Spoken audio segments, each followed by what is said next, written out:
Ayan, hello po sa inyong lahat. Marami pong salamat sa mga Team EDSI na naka-tune in sa aking channel. So, yun o, yung topic po natin. Nanay ni Edu ay magkasundo pala sila ni Viancy. So, totoo nga ba po to? So, alam naman po natin na na-shock si Viancy kahit mga viewers, na-shock dahil nga sa dalawang nakatandem ni Eds o naka-love team po niya.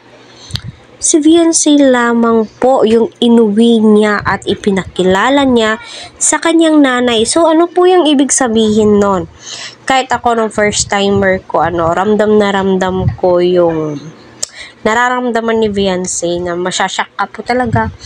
Parang natatakot ka kung ano yung sasabihin ng nanay ng partner mo, di ba? One time, na story ko lang ha. Inuwi ako ng mister ko sa kanila, So, umupo ako sa isang sulok.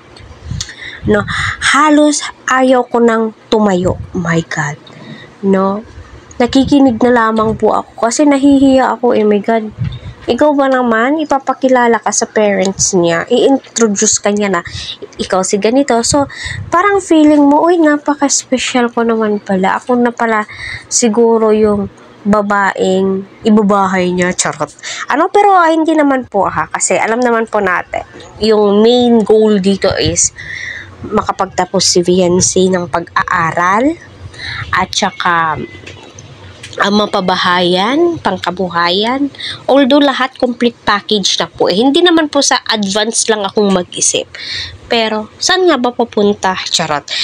So, good vibes lamang po tayo. Kasi yun po kasi yung nakikita ko, nasasummarize ko sa video ni Kalinga Prab. Anong purpose ni Eds? Bakit inuwi niya si Viancy sa tahanan niya? I mean, hindi inuwi Ipinasyal, ipinakilala sa nanay niya. So, anong purpose niya? So, yun na po yun. Kasi ako, ramdam ko rin kung ano yung nararamdaman ni Viancy.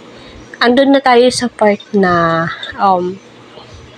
masasabi mong siguro ako na talaga yung babae. Kasi nga, ayan na Kung re-review natin lahat ng nakatandem ni Edu, si Viancy lamang po yung lamang na lamang. Si Viancy ang number 1 na inuwi ni Edu, wala na pong iba, diba?